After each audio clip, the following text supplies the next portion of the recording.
Good day to you. Now, I just wanted to share this with you because I find it so exciting. In my journey learning about dyslexia, I've come across so many things which I find fascinating. I never knew this about dyslexics, but over time, I've now become quite able to recognise people are dyslexic without writing a word, because I can tell by their thought processes whether or not they are dyslexics. In fact, a friend of mine I've known for about 40 years, he's a CEO of a building company, and he starts talking to me about how he's going to do this and how he's going to do that. And I noticed he's bringing in quite unusual sort of connections. And after a while I said, "Matt, are you dyslexic?" And he went, "Yeah, how did you know?" Because I'd never seen him write a thing down.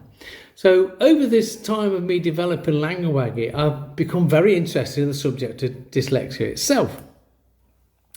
Now, I was thinking the other day, how come so many people are so successful who are dyslexic, yet, like me, they left school with no qualifications or very few qualifications and struggled all the way through their academic school life? Well, I decided to have a chat with ChatGDP, and that turned out to be quite interesting.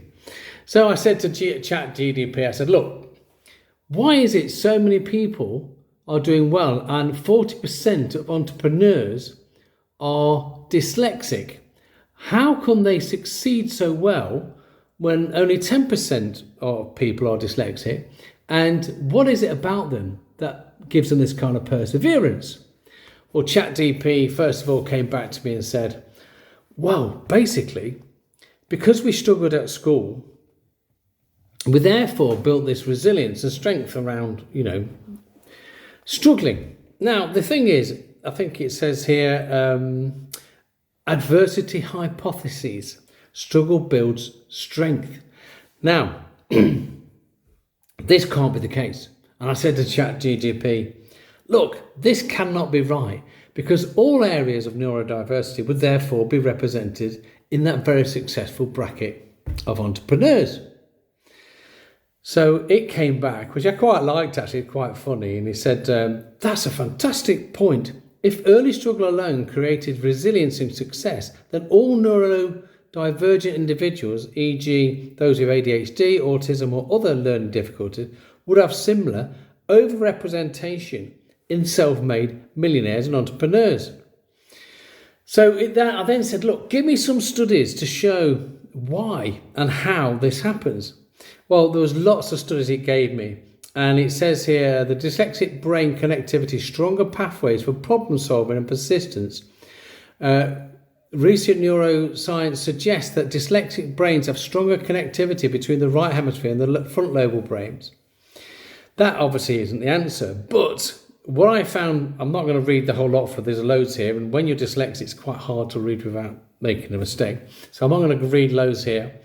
But I will tell you that the connection was that as dyslexic people, we don't see reading and writing in the same way other people do. We see a bigger picture. We see a goal. We see where we're heading. And if we have a problem, we'll pass it on to somebody else. Like, "Can you write this for me? I'll write the gist. You just correct it all." So this bigger thinking, this globalist thinking, if you like, this entrepreneurial thinking is already there as young children. So we may struggle, we may feel embarrassed, we may have a lot of shame around people correcting us, especially in the more academic families, if you like. But essentially, our way of overcoming problems literally kicks in. So just having a problem with spelling and reading and writing is not the end for us. This is just an obstacle which we tend to overcome, either by getting extra help or by finding new ways of learning how to spell, as I have done. And eventually we gain enough words we can spell to get on reasonably well. But the point being is this globalist thinking that, and also what seems to be an innate resilience and perseverance that takes us to another level. Not in all cases, but we do tend to go to another level. And the other side is like, if somebody doesn't become an entrepreneur and doesn't want to become an entrepreneur, but they are dyslexics, they're likely to do well in their profession because of their perseverance and problem-solving ability. A good example is my cousin Mark. Now, Mark doesn't write anything. He does everything verbally on the phone, but everybody wants him. Even he's a builder and everybody wants him to help solve a problem. They want him to build their kitchen. It's got to be him. He's got to turn up on site and they'll say, can you help us with this problem?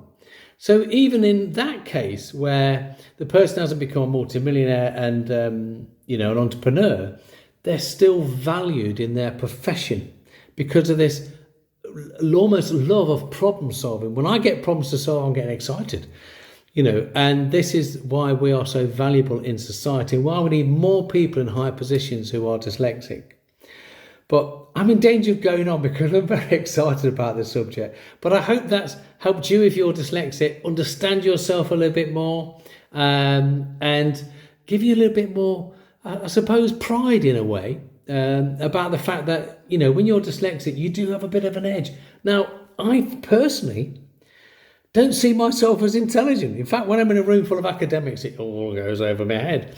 But I realise that often I'm just good at solving problems. So that tends to help me.